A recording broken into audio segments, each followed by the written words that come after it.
Bonjour, c'est Florence de Granny Geek pour un nouvel article. Aujourd'hui, nous allons voir le respect de la vie privée sur Internet, un fantasme.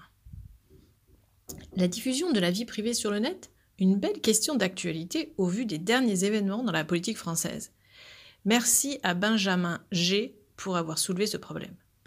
Nous verrons déjà le concept de droit au respect de la vie privée, puis la nette attitude à avoir et en cas de problème, quels sont les recours existants.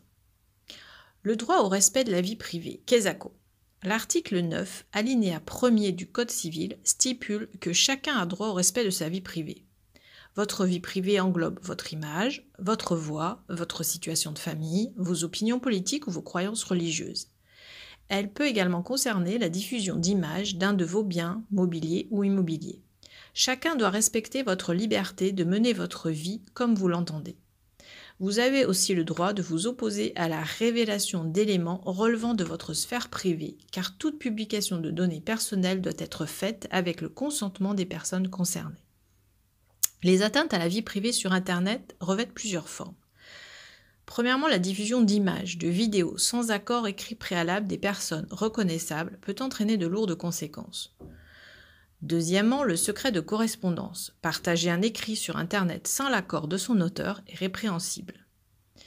Enfin, troisièmement, le morphing. Transformer, détourner une image avant de la publier sur Internet est considéré comme une atteinte à la vie privée. La nette attitude pour protéger sa vie privée. Je tourne 7 fois ma souris avant de publier. Sur Internet, tout le monde peut voir ce que vous mettez en ligne. Infos, photos, opinions. Je maîtrise les informations publiées sur les réseaux sociaux grâce au paramétrage de mon profil. Et si j'ai un doute, j'appelle Granny Geek. Je ne fais pas aux autres ce que je n'aimerais pas que l'on me fasse. Je suis responsable de ce que je publie et je ne partage pas de photos ou de vidéos de mes amis en situation délicate par exemple.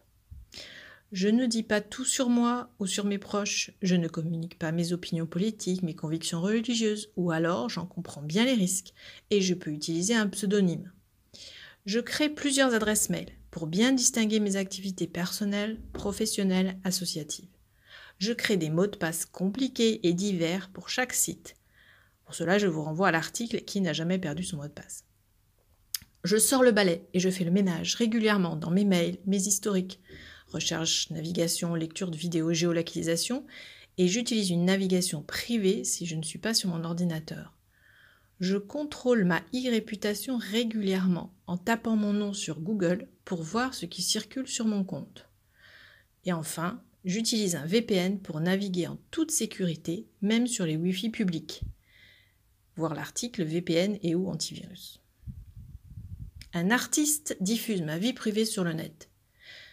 Que dois-je faire? Je fais appliquer la loi. J'essaie de contacter la personne qui a publié la photo, le message, afin de lui demander le retrait de la publication. En cas de refus, je peux citer l'article 9 du Code civil, garant du droit à la vie privée. L'article 226.1 du Code pénal stipule qu'est puni d'1 an d'emprisonnement et de 45 000 € d'amende le fait, au moyen d'un procédé quelconque, volontairement, de porter atteinte à l'intimité de la vie privée d'autrui. En captant, enregistrant ou transmettant sans le consentement de leur auteur des paroles prononcées à titre privé ou confidentiel. En fixant, enregistrant ou transmettant sans le consentement de celle-ci l'image d'une personne se trouvant dans un lieu privé. Lorsque les actes mentionnés au présent article ont été accomplis au vu et au su des intéressés sans qu'ils y soient opposés, alors qu'ils étaient en mesure de le faire, le consentement de ceux-ci est présumé.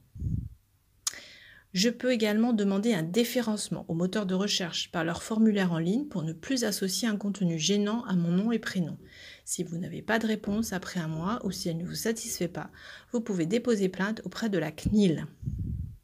Je fais appel à des e-nettoyeurs. Les e-nettoyeurs exercent généralement dans les agences digitales et travaillent en étroite collaboration avec des huissiers et des avocats pour faire appliquer la loi rapidement. Ils vont contacter les sites et les plateformes concernées pour négocier un retrait rapide des images, des vidéos ou des documents gênants. Enfin, les nettoyeurs du net sont capables de désindexer auprès de Google notamment les pages qui vous portent préjudice ou même noyer les commentaires péjoratifs par de bons commentaires afin d'améliorer votre image.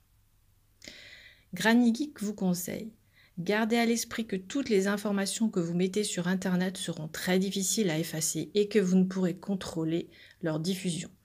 N'acceptez dans votre cercle d'amis que vos amis. Tout ce qui est Internet est du domaine public.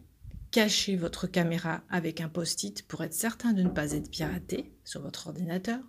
Méfiez-vous des réseaux Internet publics. Vous avez une question, une demande, contactez-nous sur geek@sos-grannygeek.com le plus rapidement possible. À très bientôt. Au revoir.